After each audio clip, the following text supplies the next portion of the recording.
Una semana más en historia de una época donde en Decisión Radio. Y hoy con una buena amiga que hoy, valga la redundancia, nos acompaña. Ni más ni menos que Esther Sanz. Esther, muy buenos días. Hola, buenos días. Bueno, lo primero, gracias por haber venido hoy aquí a los estudios Víctor Lainez, estudio de vídeo de esta casa. Gracias a vosotros por darme la oportunidad de estar aquí. Bueno, Esther Sanz es muy...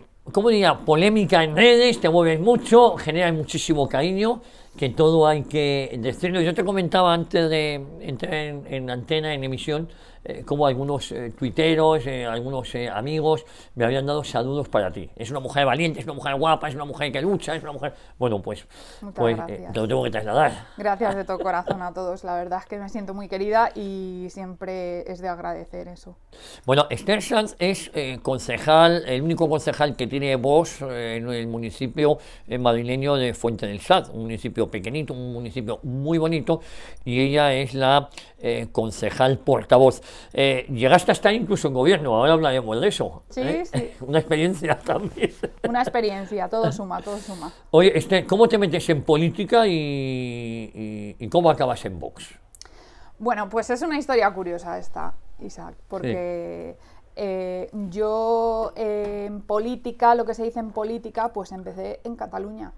¿En Cataluña? Sí, yo vivía en Barcelona, en un pueblecito que se llama Montmeló, y que es conocido por las Montmeló, carreras. por las carreras, sí, muy cerca de Barcelona, ¿no?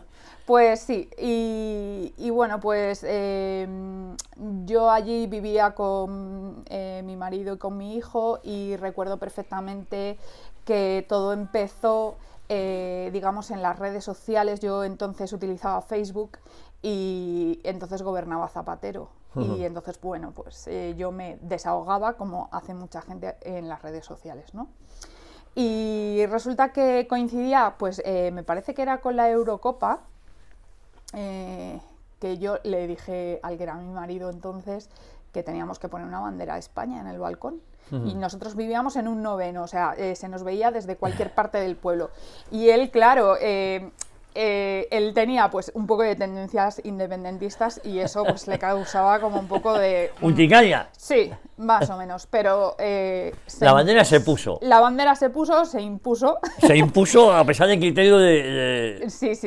de tu marido. Hombre, a ver, él tenía un poco de miedo de decir, a ver si nos van a decir algo, a ver Sí. si tal. Y fue muy curioso porque a raíz de poner yo la bandera, empezaron a ponerse banderas en otros... balcones o no, sí. Sí. Y digamos que ahí es donde arranca un poco mi Trayectoria política, tu vena política, ¿no? Yo, bueno, pues decidí irme de Barcelona y venirme aquí a Madrid, donde estaba toda mi familia, con mi niño. Y entonces, bueno, pues la única manera que tenía era a través de las redes sociales. En el año 2012 me creé una cuenta en Twitter. Y al principio de los principios de Twitter, pues nadie hablaba de política desde la perspectiva de derechas, ¿no? Claro. De hecho, yo alguna vez hice un comentario un poco político y se me echaron encima un montón de gente. Entonces dejé automáticamente de tuitear, de de hablar de este tema. De hablar de política. De hablar de política. Sin embargo, un día me crucé con un tuit de un tuitero al que le tengo mucho cariño y que conozco desde hace años, que es Diego de Shower. Y entonces vi que hablaba de política y que estaba criticando a la izquierda, y entonces dije, uy, digo, pues si él puede, yo también. Y entonces pues empecé. Eso sí, es verdad que desde un punto de vista un poco polémico, ¿no?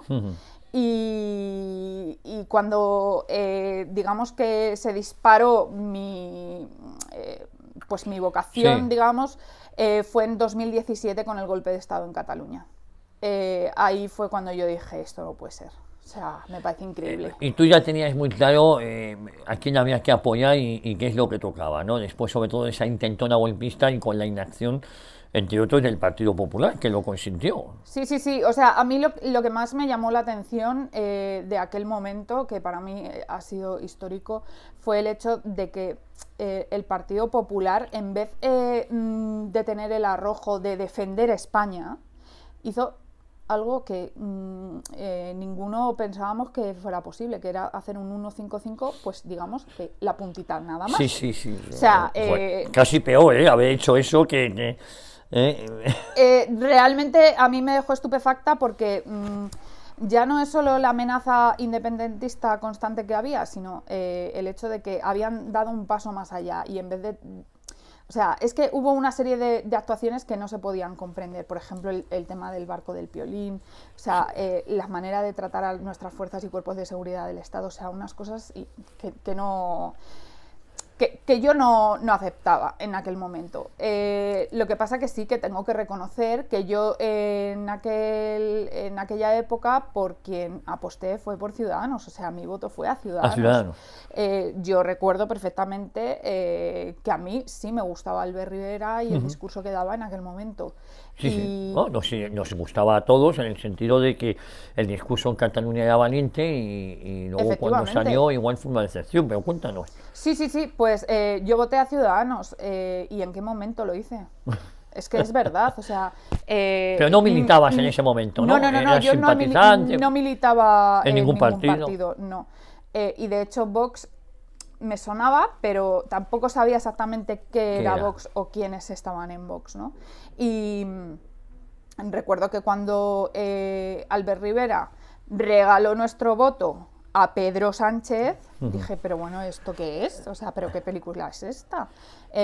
Fatal. En ese momento dije una y no más, y ya no les volví a votar. Cortaste, y estamos hablando ya... tú inmediatamente cuando vienes de Barcelona te vas a Fuente del Saz, ¿no? Sí, que es donde es tu familia, de esto hace 10 años. ¿Y ese primer contacto con Vox o cómo te van a buscar? ¿Qué es lo que pasa? Oye. Pues eso fue también curioso, a través de Twitter empezó la gente a decirme que yo era de Vox. Yo decía que yo no soy de Vox, vamos a ver, que yo estoy explicando pues cómo lo veo yo, mi perspectiva, mi manera de percibir las cosas y lo que yo entiendo con mis limitaciones de lo que es la política a nivel nacional. Y me decían, no, es que tú hablas como Vox, dices lo mismo que Vox. Que te lo diga uno, dices, bueno, que te lo digan dos, dices, uy. Pero que te lo estén diciendo constantemente, pues ya me sembró la duda y dije, vamos a ver, ¿qué está diciendo esta gente de Vox, ¿no? Y entonces es porque para mí, Vox era, el coco. Era el coco. Sí, no, es la mentalidad. Un partido ultracatólico, xenófobo, de ultraderecha, bueno, de todo lo peor, bueno, pues lo que llevan años diciendo, ¿no? Entonces, claro, esa era la percepción que yo tenía en aquel momento. Y cuando empecé a leer su ideario, cuando empecé a escuchar a Iván, a Santiago, dije, ahí va, pero si es que esta gente está diciendo lo mismo que yo. ¿Lo que tú piensas? Sí, de hecho, de ahí viene la famosa frase de yo no represento Vox, es Vox quien me representa a mí. O sea, no es que yo esté dando el discurso de Vox, sino que es que Vox ya estaba defendiendo mis ideas, ¿no? Y entonces en ese momento yo tenía bastante confianza con Rubén Pulido, que quizá conocerás también, y él me dijo, es que Esther, te tienes que afiliar. Y recuerdo que el 2 de diciembre de 2018, día de las elecciones andaluzas, le dije, antes de que den los resultados, me voy a afiliar. Y ese fue mi comienzo dentro de Vox. Oye, y luego te metes en política municipal, porque poco después son las elecciones municipales, donde sales elegida la primera vez o la primera vez que te presentas. Sí, sales. Sí, la primera era la primera vez que Vox se presentaba en el municipio. Sería ya el 2019, claro, las elecciones andaluzas fueron en diciembre del 2018. Y 5 meses después... era, mayo, enero, febrero, marzo, en mayo del 2019 te presentas a las elecciones y sales elegida. ¿Te sorprendió el salir elegida? ¿O tenías confianza, fe? ¿O cómo lo llevaste? Porque no venías tampoco en la política y de repente te ves... Nada. Te presentas en una lista, sales elegida y a trabajar por el municipio, ¿no? Sí, a ver, yo antes de de integrarme dentro de Vox, yo en mi municipio personalmente como vecina pues veía que no funcionaba, o sea que el municipio estaba absolutamente en un estado de abandono total, que yo por ejemplo que con mi hijo pues decía, a ver, ¿qué puede hacer aquí mi hijo si no hay unas actividades atractivas, no hay unas instalaciones que estén en condiciones, ¿no? Y entonces pues esas cosas ya te van rondando. Y fue todo tan rápido que es que realmente, ahora que lo pienso en frío, no me dio tiempo prácticamente ni siquiera a pensármelo. Y tampoco era capaz yo de saber hasta qué nivel de implicación puedes llegar a tener. O sea, yo sé que en enero me dijeron, Esther, por favor, encárgate de Fuente del Saz porque necesitamos formar equipos allí. Yo asumí la coordinación en aquel momento. Un mes después, un mes y medio después, empezamos a hacer listas y a empezar a valorar qué cosas eran necesarias por las que había que trabajar en Fuente del Saz. Y al siguiente mes estábamos presentando la candidatura. O sea, es que ahora que lo pienso digo, madre mía, cómo fue todo, ¿no? Y a ver, sí que esperábamos un resultado positivo porque el pueblo, ya te digo, que estaba en un estado bastante deplorable, ¿no? Lo que pasa es que el votante luego es miedoso Sí. y tira a votar lo que siempre ha votado. Sí, ¿no? a ver, y en los pueblos también hay que tener en cuenta que se vota mucho a la persona. A la persona, y tú acababas de entrar. Sí, y yo al fin y al cabo era una vecina desconocida, Sí. digamos, porque Fuente del Saz es un pueblo muy de dormitorio. Sí, sí. O sea, de personas que trabajamos en Madrid, que vamos a hacer nuestro trabajo, llegas a casa, haces la compra, recoges al niño y ya está. O sea, tampoco haces vida de pueblo, digamos, ¿no? Entonces, sí que es verdad que la mayoría de los votos pues eran el voto normalizado hacia Partido Popular en este caso, ¿no? Que fue el que más concejales sacó. Pero no saca mayoría absoluta el Partido Popular No. y tiene que depender, se apoya en un primer momento, le faltaba un concejal. Sí, exacto, en Fuente del Saz hay 13 concejales. En este caso, Partido Popular dejó de tener la mayoría absoluta, pasó a tener 6 y nosotros fuimos llave de gobierno.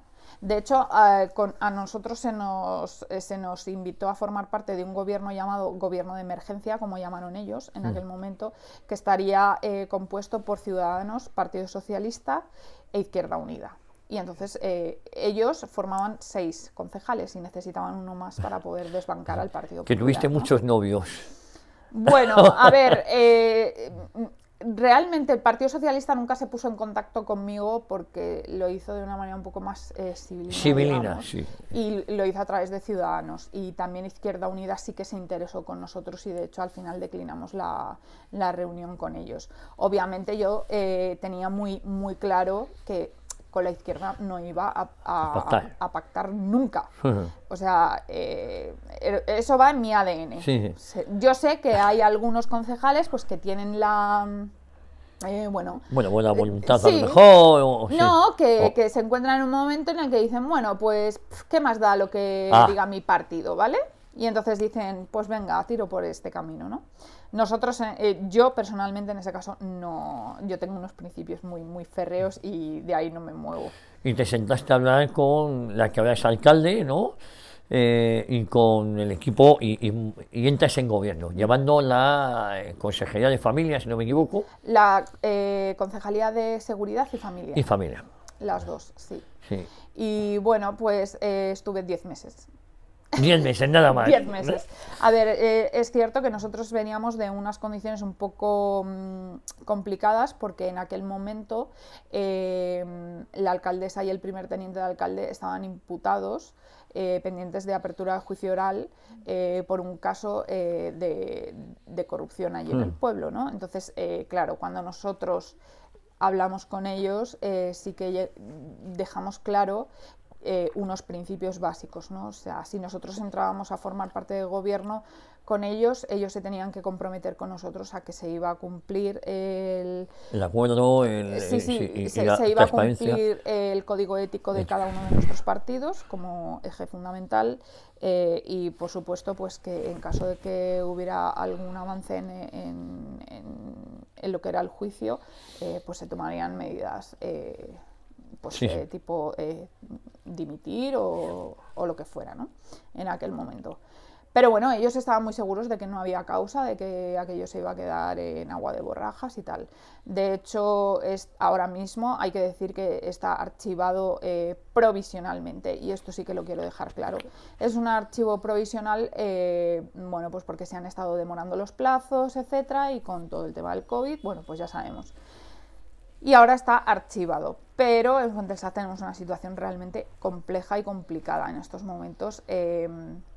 Nosotros salimos del pacto de gobierno después de las coacciones de la alcaldesa hacia mí para que se integrara un tránsfuga del Partido Socialista, el que iba de número 3 por el Partido Socialista, o sea, te quedas muerto. Es decir, que la alcaldesa te presiona para que tú abandones el gobierno porque le interesa más una persona más bizcochable, en este caso, que venía del Partido Socialista, abandona el Partido Socialista, el número 3, el concejal número 3 de la lista, por el Partido Socialista, y este concejal habla con el actual alcalde, la alcaldesa de Fuentesaz, y se integra en el Partido Popular, no, en el gobierno del Partido Popular, con lo cual tú ya no le hacías falta.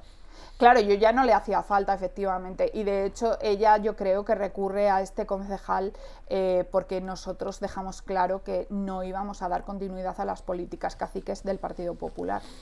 Y tanto es así que hubo varias votaciones en el ayuntamiento en el que nosotros no respondimos como el Partido Popular y tenemos nuestro criterio propio. Ella estuvo esos meses constantemente tratando de que nos olvidáramos, que yo me olvidara de las siglas de Vox y que me integrara en su equipo como parte, como si fuera del Partido Popular. Y claro, vamos a ver, tú eres PP, yo soy Vox y hemos tenido que pactar para que haya un gobierno y una estabilidad. ¿Y cuáles son los fundamentos de nuestro pacto? Tú te encargas de la alcaldía, te encargas de las concejalías correspondientes de tus concejales, y Vox se encarga de seguridad y de familia, con las políticas que nosotros consideramos que son mejores para los vecinos de Fuentesaz, ¿no? Como eso no era posible, porque había una discordancia entre lo que ellos querían hacer y lo que lo que tú proponías, lo que proponía Vox, claro, y lo que nos habíamos comprometido con los vecinos. Bueno, pues entonces ella, al ver que yo no iba a ser domable, entonces recurre a este concejal tránsfuga y le ofrece un sueldo, efectivamente. Entonces, pues bueno, nosotros ahí ya nos plantamos y dijimos que ya no íbamos a participar, o sea, que dábamos por roto el acuerdo, efectivamente. Claro. Primero, porque no respondía a los principios éticos ni al código ético del propio Partido Popular, donde no se permiten gobiernos apoyados por tránsfugas, pero bueno, esto es un poco de risa porque estamos hablando del Partido Popular. Hola Murcia. Bueno, y hola Madrid en el ayuntamiento, ¿eh? Ojo Madrid en el ayuntamiento también, tela. Que había mucho que hablar con ahí. La campaña de Carmeida, digamos, sí, ¿no? o sea, son cosas que, claro, cuando estás en política, yo siempre había oído, ¿no? La política es muy frívola, está toda llena de intereses.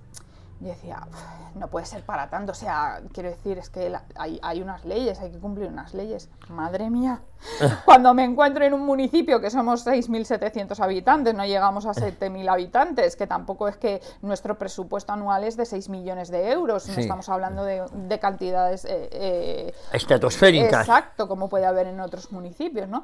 Y te das cuenta de que es que la gente se vende a un precio muy baratito. Muy baratito. Sí, y es el caso de este concejal tránsfuga del Partido Socialista. Entonces nosotros nos fuimos y dijimos, bueno, pues si el Partido Popular quiere gobernar con tránsfuga, pues que lo haga. Y cuál no fue mi sorpresa, que en mayo no solo metió a un tránsfuga del Partido Socialista, sino que además se sumó una tránsfuga del Partido de Ciudadanos. Es decir, que Ciudadanos van perdiendo sitio y dicen, voy a ver dónde me voy colocando. Con lo cual ahora gobierna con una mayoría, se ha ganado a 2 tránsfugas. Se ganó en su momento a 2 tránsfugas, bueno, compró en su momento a 2 tránsfugas, y esto quiero dejarlo claro porque estas 2 personas han percibido dinero público y bueno, se emprendieron acciones legales a través del concejal y portavoz de Ciudadanos, contra el nombramiento de estos tránsfugas y basándose también en lo que Vox advirtió en su momento, que fue el juicio que hubo en un pueblo de Valencia, bueno, pues donde se creó jurisprudencia respecto al nombramiento y las mejoras políticas y económicas de los tránsfugas en los gobiernos, ¿no? De esa manera hubo recientemente, en junio del año pasado, pues hubo un fallo en el juzgado de contencioso administrativo de Madrid, en el que tumbó los nombramientos de estos tránsfugas. O sea que ahora mismo el Partido Popular está en minoría. Lo que pasa que ellos, bueno, pues no sé, estas cosas, ¿no? Como ya vimos en Cataluña, que se pasan la ley por un sitio, bueno, pues en Fuentellsaz esta alcaldesa ha decidido mantener mejoras políticas a estos concejales tránsfugas. Sí que les ha tenido que retirar la parte económica. Sí.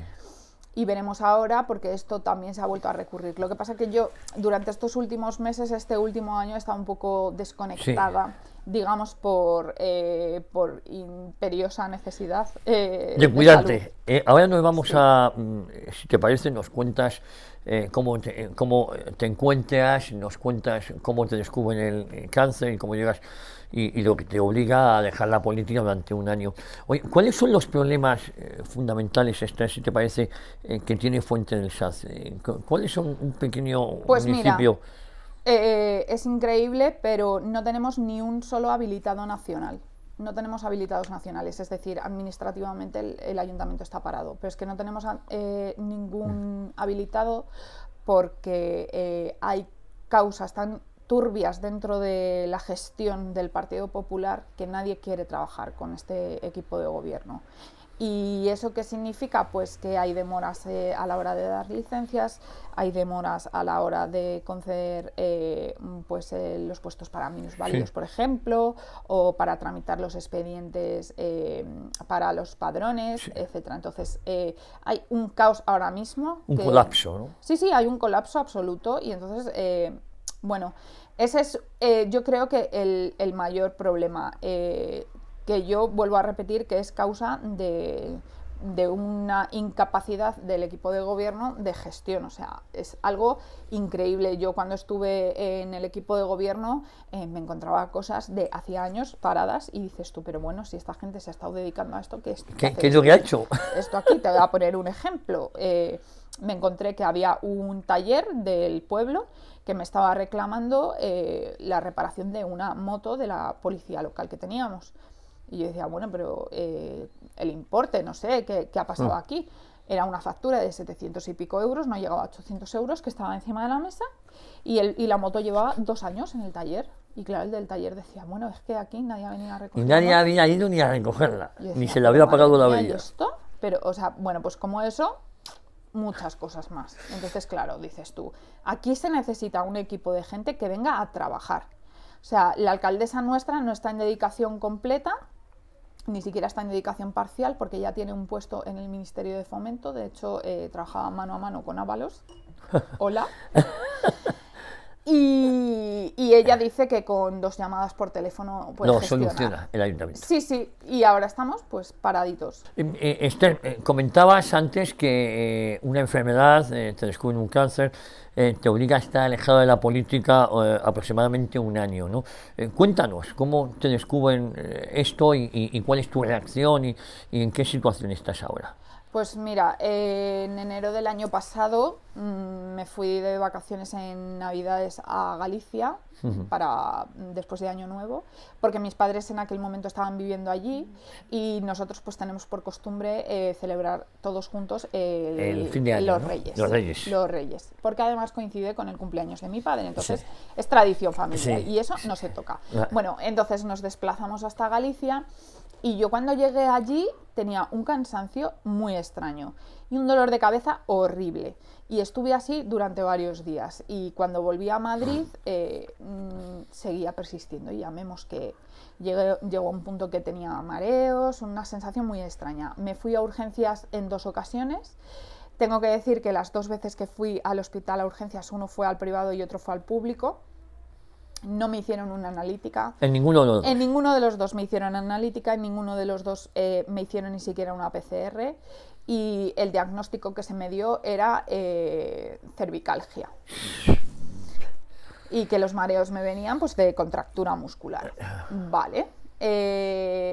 Como persistían esos síntomas, mi médico de cabecera decidió hacerme por protocolo una PCR pues para descartar que hubiera COVID. ¿Y cuál no fue nuestra sorpresa? Que di positivo. Entonces, bueno, pues dijimos, vale, pues es COVID, bueno, pues lo enfrentas y ya está. 10 días clausurada en mi habitación, leyendo, viendo películas y bueno, pues haciendo un poco por entretenerme, digamos. Y después de esos 10 días, no solo no había mejorado, sino que además había empezado a tener un picor extraño en todo el cuerpo.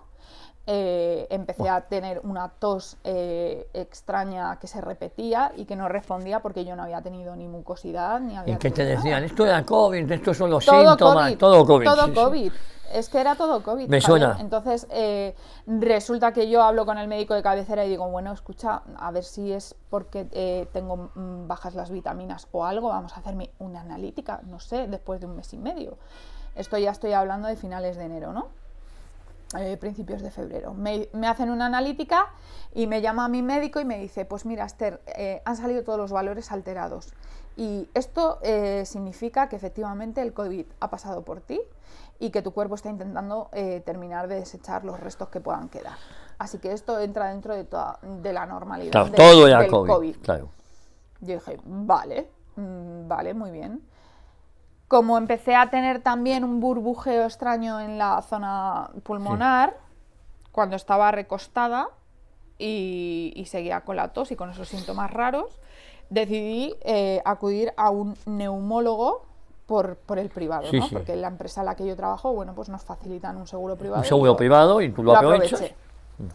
Además, tal y como estaba la cosa en la seguridad Sí, no te social, lo hacían mejor caso, era, es- no, lo mejor era evitar lo Sí. máximo posible, ¿no? Sí. Y aquí es cuando yo digo que hay una providencia. Yo creo que aquí hubo providencia porque yo soy una persona bastante meticulosa de por sí y el día que tenía cita con el neumólogo me dijo mi hermana, que también trabaja en un hospital, que me pasara antes por su hospital para llevarle unas cosas que tenía en casa de mi madre. Vale. Voy a salir de casa, miro a qué hora exactamente y dónde tengo la cita con el neumólogo y tal, y cuál es mi sorpresa, que veo que no era ese día, extrañamente. Y me parecía muy raro porque yo en la búsqueda había hecho pues por Sí. la fecha más cercana, ¿no? Sí. Llamo a mi hermana y le digo, oye, escucha, que es que me he equivocado, no es hoy la cita. Dice, bueno, es igual, te vienes a mi hospital, que hay un hueco en radiología y te vamos a hacer una radiografía y así es eso que vas adelantando al Sí. neumólogo. Y me hicieron la radiografía. Y ¿De en tórax principio- o de tórax, de sí. tórax? Y me dijeron, pues parece que está todo en orden, tal, pero bueno, vamos a llamar al radiólogo porque hay aquí un tejido fibroso que vemos que no entendemos muy bien a qué responde. Y cuando lo vio el radiólogo, me dijeron que me iban a hacer un TAC de urgencia. No le gustó lo que vio. No, más que nada por descartar. Sí. Vale. Me hacen el TAC y cuando salimos, pues me dicen, bueno, pues dentro de un par de días tienes que venir para repetirte el TAC, te lo vamos a hacer con otro tipo de contraste porque necesitamos descartar, porque te hemos visto nódulos en toda la zona Del del pulmón, mediastino. del mediastino. Y claro, yo recuerdo perfectamente el momento en el que pensé, Esther, tienes 38 años, tu hijo tiene 12 años y no has ido nunca a Nueva York. Y lo de Nueva York es verdad, o sea, es que Sí. literalmente pensé eso, Sí, porque sí. ha sido siempre el viaje de mi vida y por unas cosas u otras no he podido ir y lo primero que pensé es, tía, ¿te vas a morir y no has ido a Nueva York? O sea, Que luego no es para tanto Nueva York, ¿eh? vamos a ver, no me digas eso, que tengo programado un viaje.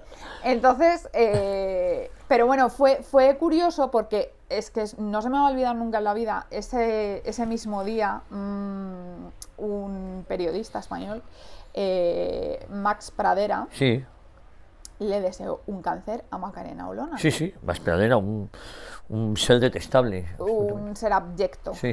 Sí, una persona que yo creo que no ha pasado por un cáncer nunca, No. porque quien ha pasado por un cáncer es algo que no le desea ni a su peor enemigo, o sea, En España hemos llegado a un nivel tan bajo en el que hasta se desea a nivel personal, o sea, la ideología está tan marcada que entramos en ese terreno. Sí, que desprendes odio y no hay una cosa más odiosa que desear una enfermedad de ese tipo a una mujer que está haciendo su trabajo, o sea... Y fíjate, y a ti eso te pilla de sorpresa, ¿no? Y vuelves un par de días después, ¿no? A hacerte la prueba. Claro. Y entonces pues ya me descubren, bueno, pues que tengo un tumor en toda la zona del mediastino, que no era centinela por si había en otra parte del cuerpo, sino era el en principal, ese momento ¿no? estaba en el mediastino, pero que era bastante voluminoso. Y entonces ahí empieza una carrera vertiginosa de pruebas médicas, analíticas, o sea, una vida que yo no me esperaba en ningún momento, porque además te cambia de un momento a otro. En un momento estás, vale, no te encuentras del todo bien, pero bueno, dices, pues será una cosa normal, yo qué sé. Y de repente no, tienes cáncer. Cáncer, una palabra que para mí siempre ha significado muerte, o sea, siempre has asociado, Sí, que siempre se oyes la palabra cáncer siempre y se algo asocia a la muerte, ¿no? Entonces, pues claro, yo colapsé en aquel momento, realmente colapsé. Y es por eso pues que no puedo ni ejercer como concejal ahora mismo porque estoy de baja, ni tampoco dedicarme a mi vida profesional en el sector privado, que es donde trabajas. Oye, ¿y cómo ha ido desarrollándose la enfermedad? ¿Te llegan a operar, no? ¿Te dan quimio, lo van reduciendo, no, radio? Es que este tipo de cáncer es inoperable, porque es en el sistema linfático, que está por todo el cuerpo, y entonces es inoperable. Lo que se hace es dar quimioterapia. Y aquí sí que me gustaría decir una cosa, y es que el gran problema que tiene el hospital en el que yo me estoy tratando es que no tiene PET-TAC. Es un hospital referente en la Comunidad de Madrid, que además absorbe pacientes de otros hospitales que son derivados a este hospital, y todos los pacientes de este hospital somos derivados al Gregorio Marañón en este caso. Estoy hablando de la Princesa. Eso es, la Princesa no tiene PET-TAC y entonces que es una prueba diagnóstica, ¿no? Es una prueba diagnóstica clave para que los médicos nos puedan pautar qué tipo de tratamiento es más óptimo dependiendo del estadio de la enfermedad, ¿no? Y yo, pues porque tengo la suerte de tener un seguro privado, me pude ir a la privada y adelantar esa prueba. Pero había una lista de espera de 5 semanas. 5 semanas en un cáncer te puede suponer la vida o la muerte. O la muerte, claro. Entonces, yo en aquel momento pensé, bueno, yo, porque tengo esta posibilidad, pero la gente que no, y la gente que no puede permitírselo, no. Claro. Exacto, que no tiene acceso, porque hay miles de personas en esa situación, ¿no? Miles. Y sí que me gustaría, bueno, pues que esto se denunciar mirara. esto. Sí, claramente, porque, a ver, estamos hablando de vidas humanas. Yo sé que eso conlleva un gasto muy grande y que requiere de pues adaptación del centro para poder implementar esta máquina, el contratar personal que sea especializado en esto, etcétera, ¿no? Pero creo que tenemos que mimar la sanidad pública. Yo siempre he visto que la izquierda se ha apropiado de la sanidad pública y que abanderan ellos la defensa de la sanidad pública. Yo tengo que decir que desde el principio me he estado tratando en el Hospital de la Princesa. Tengo que decir también, y quiero que esto quede claro, que gracias a que en la Comunidad de Madrid tenemos la posibilidad de elegir centro médico y médico que nos atienda, yo me he podido tratar en una unidad especializada y que además, bueno, pues tiene grandes profesionales dentro de la medicina, dentro de lo que es la hematología, que es quien me lleva a mí en este caso. Oye, Esther, ¿cómo te sientes cuando tú, que estás conociendo muy de cerca un hospital como este, no tiene ese tipo de aparatos, y en cambio a la borrica Irene Montero se le van a dar 20.000 millones para proyectos ideológicos, lo que yo llamo bulbocharlas, ¿no?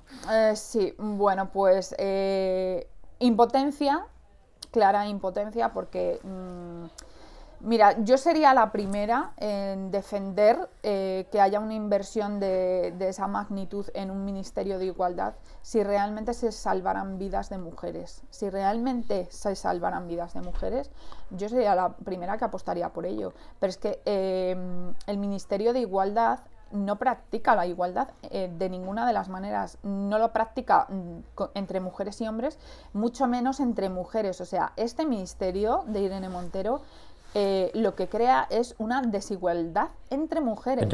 Y te voy a explicar por qué. O sea, nadie se lo ha planteado, pero hay una discriminación dentro de la ley de violencia de género hacia las mujeres que es apabullante.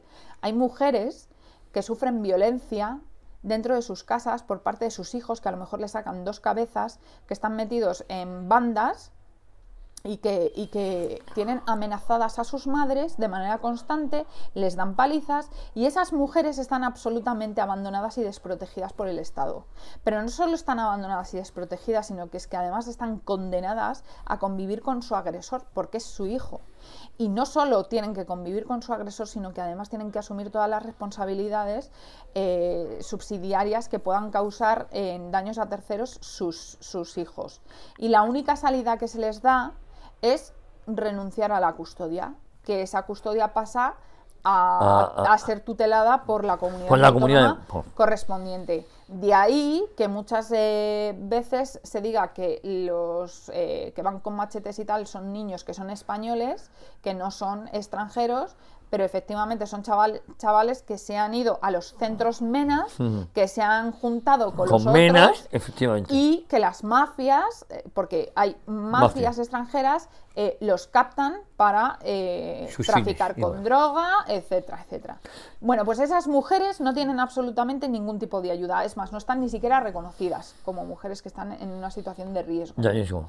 Y con respecto a la sanidad, pues qué decir, vamos a ver, yo el otro día di una serie de datos, me parece que el presupuesto en sanidad son 80.000 millones de euros anuales, si no mal recuerdo, y de ahí sale todo, absolutamente, inversión en los sueldos de los que están dentro de la sanidad, los tratamientos, etcétera, etcétera. O sea, es una cantidad nimia en comparación con el alto porcentaje de trabajo que hay, ¿no?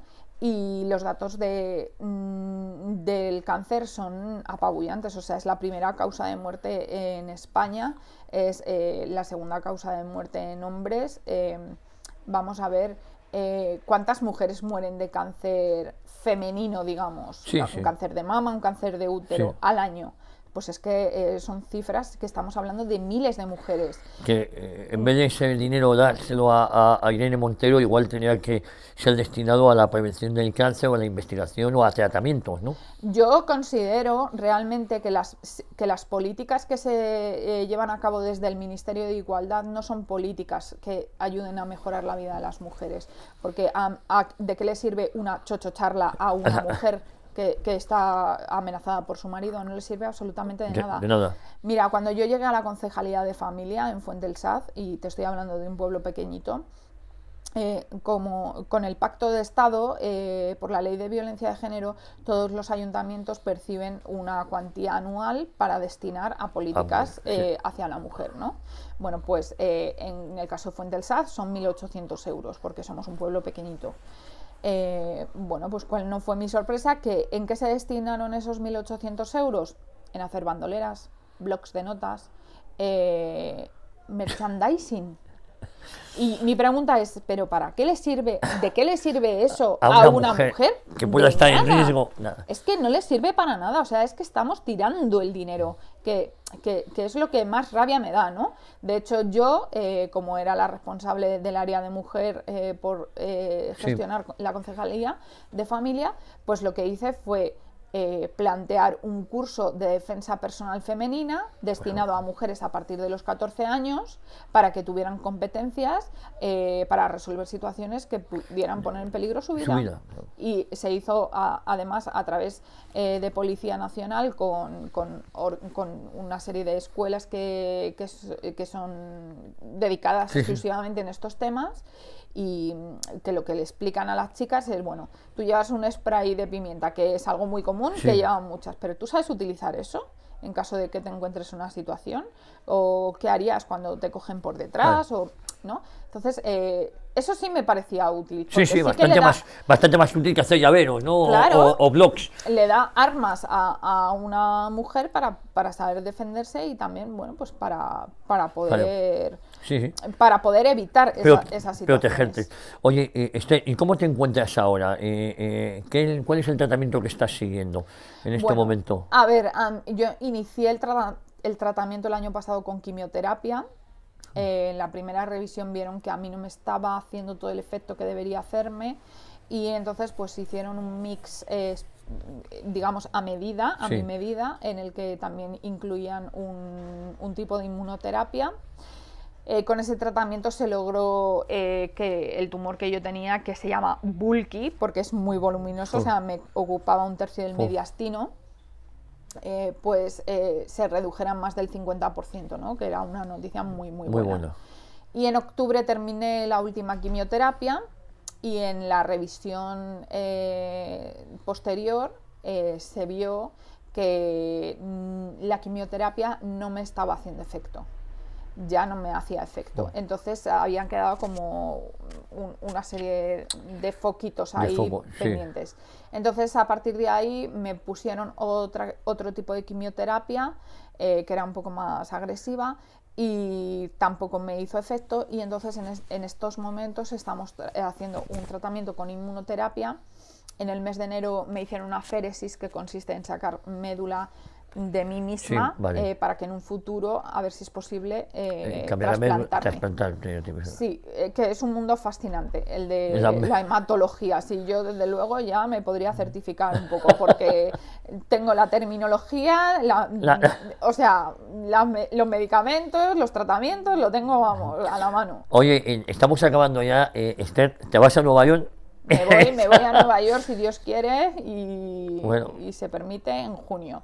Y lo haré con mi hijo y con mi familia. Bueno, la verdad es que está bonito Nueva York.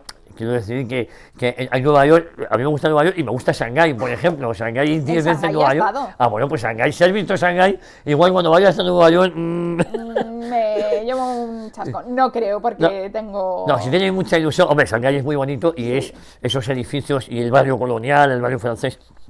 Y Shanghái a mí me apasiona. Shanghái es precioso. Pero bueno, tendría que volver para explorarlo más. Sí, yo he estado un par de veces y es maravilloso. Pero bueno, yo soy enamorado de Nueva York también, ¿eh? De hecho, es que fíjate, me han dado Policía Municipal de Madrid, me ha dado parches, porque resulta que si vas a una comisaría en Nueva York y llevas parches de policías de otros sitios, te los intercambian.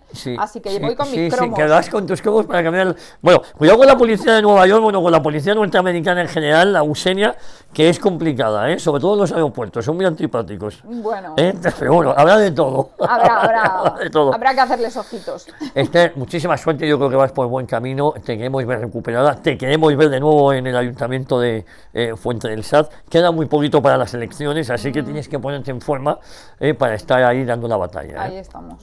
Oye, para seguirte en tu cuenta, hay mucha gente que te sigue, pero me gustaría que nos dijeras cuál es tu Twitter. Pues es /Esther Sanz. Esther Sanz. Yo creo que Esther Sanz hay que seguirla mucho por sus opiniones, sus consejos y la lucha que está manteniendo contra el cáncer. Creo que es una mujer digna de admiración, a la que hay que seguir y a la que hay que apoyar en todo momento. Esther, ha sido un placer tenerte aquí. Muchísimas gracias. Prometo acercarme por Fuente del Saz. Ahí había un restaurante, El Toro, me parece que se llamaba, lo llevaba una amiga mía, no sé, ya luego te digo. Vale. Luego te digo. Quedaremos así. Y a todos ustedes, prometemos volver, Dios mediante, la próxima semana aquí a Decisión Radio, donde si no, a Historia de una época.